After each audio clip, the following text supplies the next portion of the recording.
नमस्कार, मैं हूं दीपाली राणा। आप दिख रहे हैं कमोडिटी कॉल। और कल रिकॉर्ड हाई से गिरने के बाद सोने चांदी कीमतों में रिकवरी है। सोना 1,000 रुपये से ज़्यादा और चांदी में 10,000 रुपये से ज़्यादा की तेज़ी है। क्या है कारण और कहां तक भाव जा सकते हैं, इस पर करेंगे बातचीत। और हमारे साथ है क्वार्जी ग्रुप के डायरेक्टर रवि दियोरा। इस पर चर्चा करने के लिए सोने और चांदी का भाव आपकी स्क्रीन पर। सोने में इस समय 1,200 रुपये तक की बढ़ोतरी देखने को मिल रही है, 1% के आसपास की स्ट्रेंथ है। और चांदी में भी सिमिलरली 10,000 रुपये तक की तेज़ी हमने लोअर लेवल से आते हुए देखी है।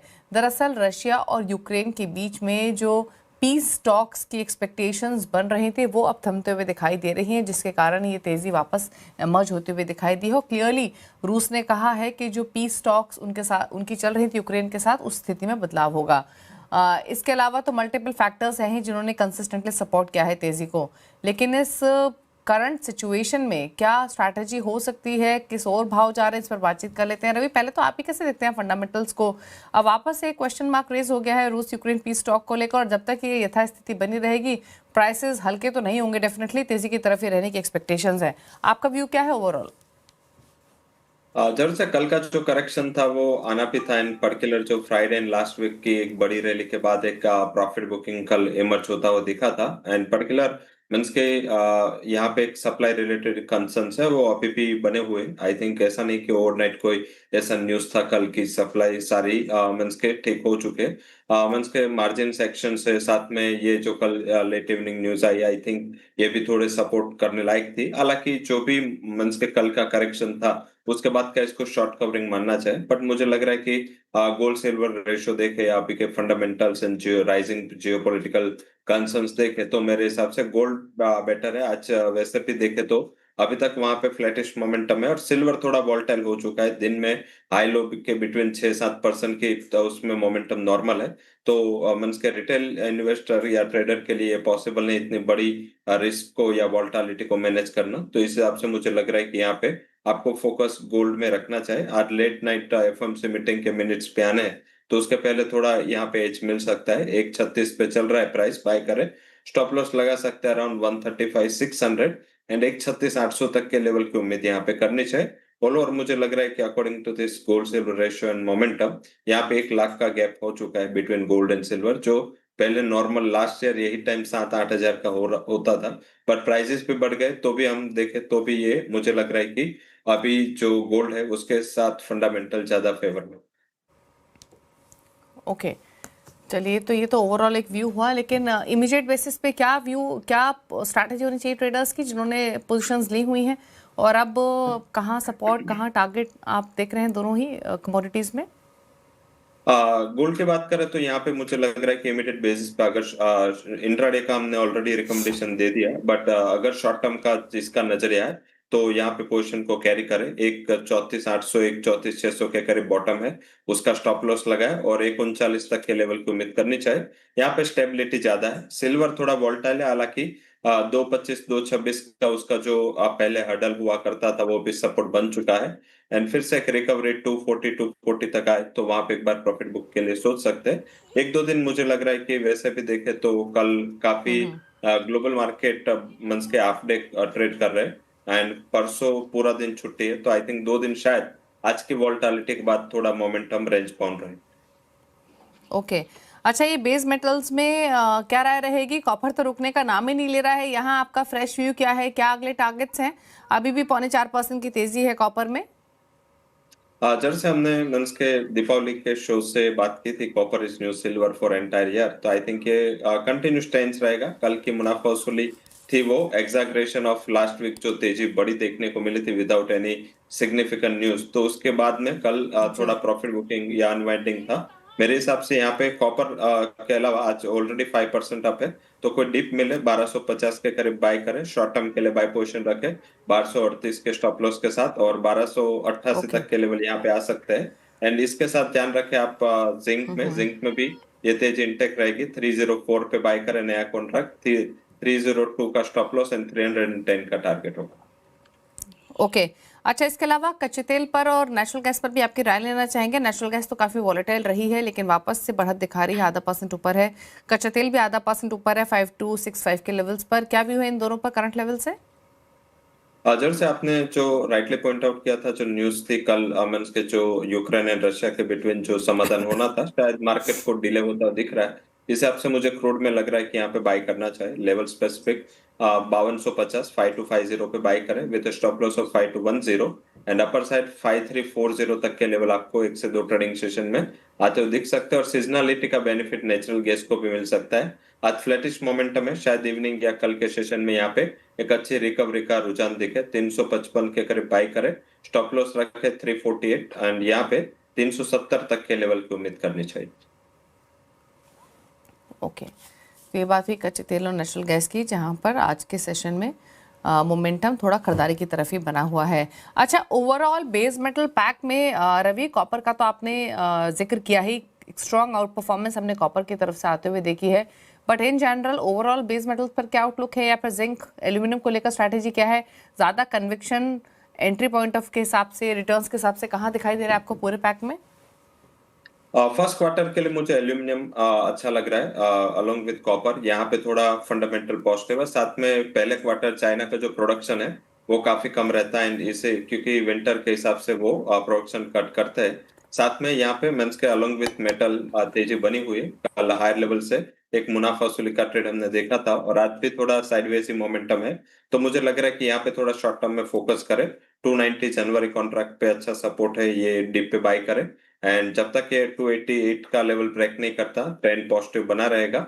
और फिर से जो लास्ट वीक के हाई बने थे 303 वो हमारा टारगेट होगा। तो मुझे लग रहा है कि यहाँ पे मुझे अलोंग विद दैट यहाँ पे मींस के शॉर्ट टर्म के लिए एल्यूमिनियम पे अच्छा लग रहा है, यहाँ पे फोकस करें। निकल ऑलरेडी बढ़ चुका है, अदरवाइज वो भी 1500 का एक अच्छा बेस बना के चल रहा है एंड अपर साइड 1600 1620 तक के लेवल वहां पे उम्मीद करनी चाहिए।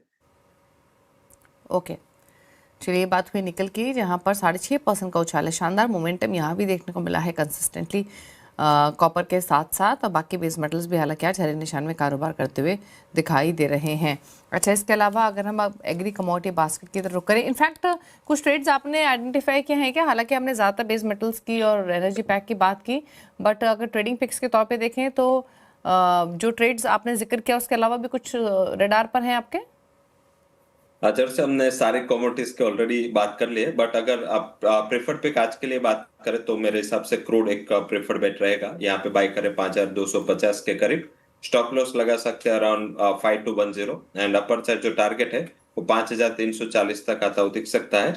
नेचुरल गैस में भी बाई का रिकमेंडेशन होगा। जनवरी फ्यूचर 355 पे बाई करें, 348 का स्टॉप लॉस होगा और 370 वुड बी टारगेट। तो मेरे हिसाब से अगर अभी नया ट्रेड लेना है तो एनर्जी पैक एक बेटर पैक है।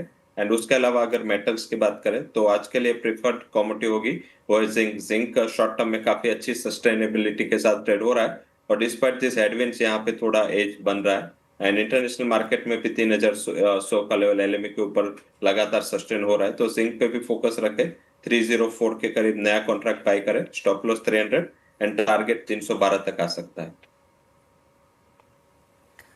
चलिए, रुक रहे इसी के साथ एक ब्रेक के लिए, लौटेंगे तो एग्री बाजार पर भी करेंगे फोकस। चल वापस आते हैं। आप देख रहे हैं कमोडिटी कॉल, रविंद्र हमारे साथ बने हुए, बात करते हैं एग्री बाजार की। शुरुआत कर लेते हैं ग्वार पैक के साथ, क्योंकि यहाँ पर अच्छी खासी स्ट्रेंथ देखने को मिल रही है।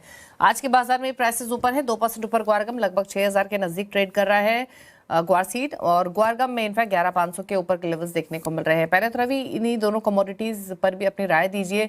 In fact most under performing agree commodity रही है, अब जो ये स्ट्रेंथ बनी है कितनी टिकाऊ लग रही है, क्या व्यू है, और लेवल्स पर आपकी राय? जब से पूरे साल मीन्स के 5 to 6% के मोमेंट में ये पूरा साल खत्म किया, बट लास्ट एक ही वीक में यहाँ पे 8 to 10% की तेजी आ चुकी है।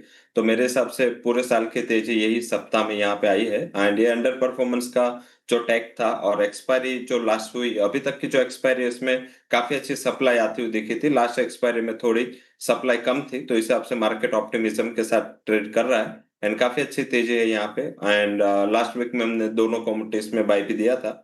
मुझे लग रहा है कि ये तेजी इंटेक रहेगी, पर्टिकुलर गोर गम में थोड़ा फोकस करें। 11200 का एक अहम रेजिस्टेंस था, उसको आज ब्रेक करके क्लोज कर रहा है। ये स्टॉप लॉस के साथ बाय करें एंड 12000 तक का टारगेट आ सकता है। एंड गोर सेट में थोड़ा डिप पे बाय करें, 5900 का आसपास बाय करना है with stop loss of 5850 and 6080 तक के टारगेट आ सकते हैं। बट ध्यान रखें 6100 गोर सेट एंड 12000 के करीब गुआरगम दोनों में अच्छा सप्लाई जोन है, वहां पे एक बार मुनाफा वसूली कर ले। ओके, तो चलिए ये राय रही आपके लिए ग्वार पैक पर, दोनों में ही स्ट्रैटेजी दी गई है। अच्छा, कॉटन सीड ऑयल केक पर क्या राय रहेगी? ये भी वापस अपने प्रीवियस हाइस को अप्रोच करते हुए 3200 के आसपास आ चुका है, क्या राय इन लेवल से? यहाँ पे थोड़ा सप्लाई जोन है एंड 3200 काफी अच्छा रेजिस्टेंस रहा है और मेरे हिसाब से ये रेजिस्टेंस के आसपास ही प्राइसेस ट्रेड कर रहे हैं, तो बेटर है कि थोड़ा रुके डिप के लिए अगर नई बाई करनी है। एंड आई थिंक 3140 के करीब एक अच्छा बेस है, वहां पे बाई करें। स्टॉप लॉस 3122 का लगाए, जो अभी तक का शॉर्ट टर्म का अच्छा सपोर्ट लेवल भी है। एंड अपर साइड 3240 3230 तक के लेवल की उम्मीद करनी चाहिए। अलॉन्ग विद बास्केट यहाँ पे काफी अच्छा अंडर परफॉर्मेंस था, बट मेरे हिसाब से यहाँ 3250 3260 एक प्लेसमेंट लेवल भी है, क्योंकि ये लेवल के करीब अगर अदर पीयर्स की बात करें तो वो उसके करीब वैल्यूएशन पे पहुंच जाता है, तो वहां पे एक बार मुनाफा वसूली कर ले। ओके, फिलहाल 3163 के मौजूदा लेवल्स देखने को मिल रहे हैं। अब एक नजर स्पाइसेस के पैक पर भी डाल लेते हैं, और जीरा ½ % ऊपर है, टर्मरिक में 1/4% की बढ़त है, धनिया फ्लैट ट्रेड कर रहा है। जीरे पर क्या रहा है आपके, और ओवरऑल स्पाइसेस के पैक में नए निवेश के हिसाब से या पोजीशंस के हिसाब से कहाँ कन्विक्शन आपका? जीरा पे अभी शॉर्ट टर्म में कन्विक्शन आ रहा है, पर्टिकुलर सप्लाई डिले होगी क्योंकि मार्केट की एक्सपेक्टेशन जनवरी एंड या फरवरी मिड से थी, बट मेरे हिसाब से जिस हिसाब से सोइंग डिले हुआ था, आई थिंक नवंबर में तो सोइंग हुआ था, इस हिसाब से मार्च में यहाँ पे सप्लाई आती दिखेगी, तो थोड़ा गैप है, तो इस हिसाब से यहाँ पे मुझे लग रहा है कि अप ट्रेंड रिज्यूम रहना चाहिए।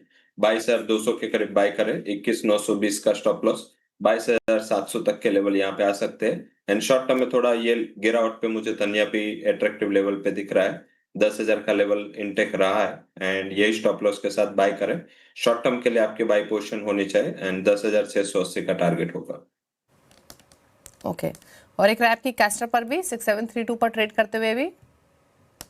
कैस्टर, क्योंकि अभी इंटरनेशनल मार्केट में छुट्टियां थी और कैस्टर के ज्यादा फंडामेंटल एक्सपोर्ट ड्रिवन ही है, तो आई थिंक हिसाब से थोड़ा सबड्यूट ट्रेड था। मुझे लग रहा है कि नई सीजन ओपन होगी, अच्छी डिमांड आएगी और यहाँ पे 2-3 महीने की और डिमांड है वो पेंडिंग है एंड सप्लाई इतनी थी नहीं, एंड अभी सप्लाई आने को भी यहाँ पे फरवरी मिड तक सप्लाई आएगी, तो ये 1 से 1.5 महीने ये तेजी मुझे लग रहा है कि जारी रह सकती है। 6700 का एक छोटा स्टॉप लॉस होगा, बाय करें एंड अपर साइड टारगेट आपको 6880 तक आते हुए दिख सकते हैं।